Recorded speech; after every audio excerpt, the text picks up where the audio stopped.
Je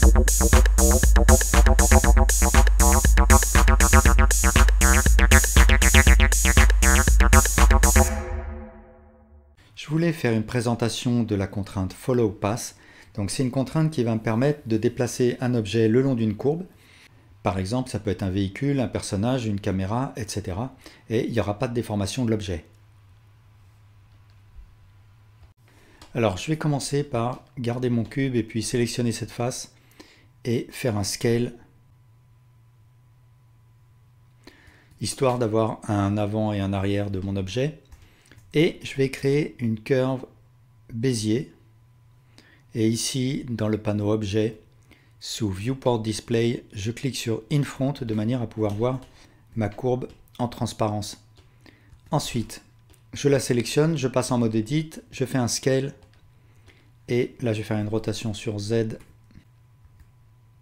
Et puis, je vais me mettre en vue de face, faire une extrusion, me mettre en vue de dessus et puis placer ce vertex ici, histoire de créer quelque chose comme ça. Après, je sélectionne mon objet et dans le panneau des contraintes, je lui attribue une contrainte Follow Path. Et pour Target, je vais choisir ma courbe.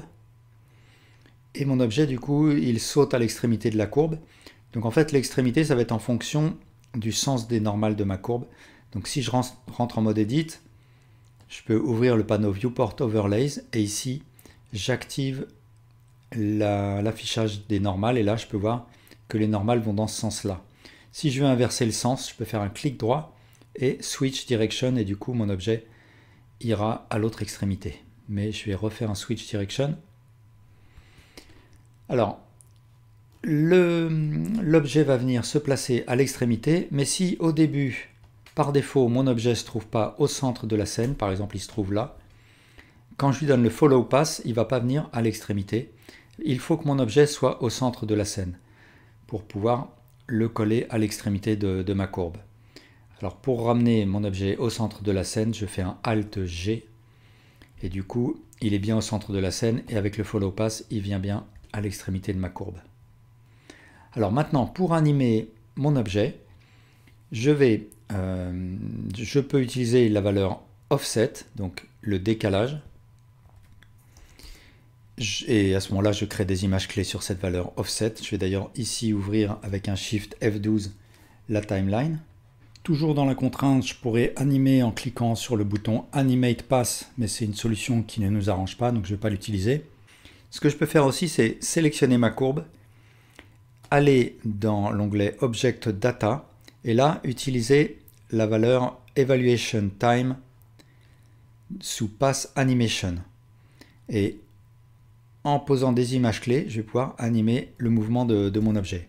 Alors ici, j'ai la valeur Frames qui va me permettre de déterminer en quelque sorte la quantité de segments avec laquelle je vais diviser ma courbe. Donc je vais mettre 100 segments, mais je pourrais très bien en mettre 10 par exemple.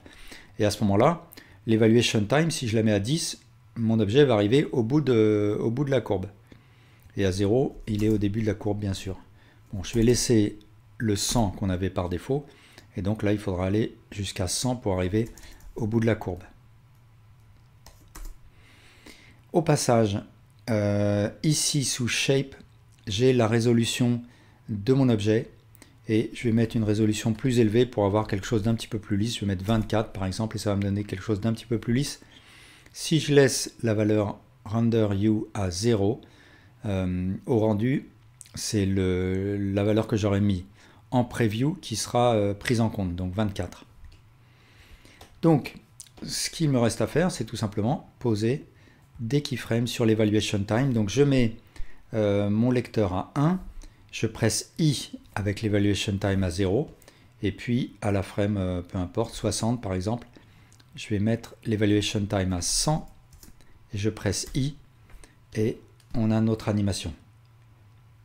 Alors pour éviter l'accélération et la décélération, je presse T, et Interpolation, je choisis Linear, donc là je vais avoir un mouvement continu. Ensuite, si je veux que mon objet s'oriente en fonction des virages de ma courbe, eh bien, il faut que j'aille dans la contrainte et j'active l'option Follow Curve. Donc là, ça va bien suivre les virages. Par contre, elle est plus correctement, mon objet n'est plus correctement orienté. Il faut que je choisisse Forward Axis X, puisque c'est en fonction de l'axe X local de mon objet que je veux qu'il rentre dans la courbe. Et autre chose, si je veux que mon objet reste droit par rapport à l'axe Z de la courbe, ce qu'il faut que je fasse, c'est là, dans ma courbe, que je choisisse Twist Method Z up au lieu de minimum. Et mon objet s'oriente bien en fonction du Z de la courbe. Alors autre chose à savoir, c'est dans ma courbe, j'ai bien sûr la possibilité de jouer sur la valeur tilt de mes points de contrôle, de mes vertices. Donc CTRL T pour jouer sur cette valeur, ou alors dans le panneau N, sous Item, ici je retrouve la valeur tilt, donc je peux la rentrer manuellement. Et le raccourci c'est donc CTRL T et ALT T pour revenir à 0. Et bien sûr, je peux créer des images clés sur l'objet lui-même. Par exemple, si je veux le faire tourner sur lui-même, donc je sélectionne mon objet, je presse I, Location Rotation Scale à la frame 1, et puis un peu plus loin, je peux faire un RXX, I à nouveau, et maintenant, mon objet tourne sur lui-même grâce aux images clés que j'ai créées sur cet objet. Et bien sûr, si je veux, je peux faire des retours en arrière. Il suffit que, ici, je choisisse une autre valeur, par exemple 50, Enter, I, pour créer l'image clé, et mon objet va revenir en arrière. Voilà, merci beaucoup pour votre attention.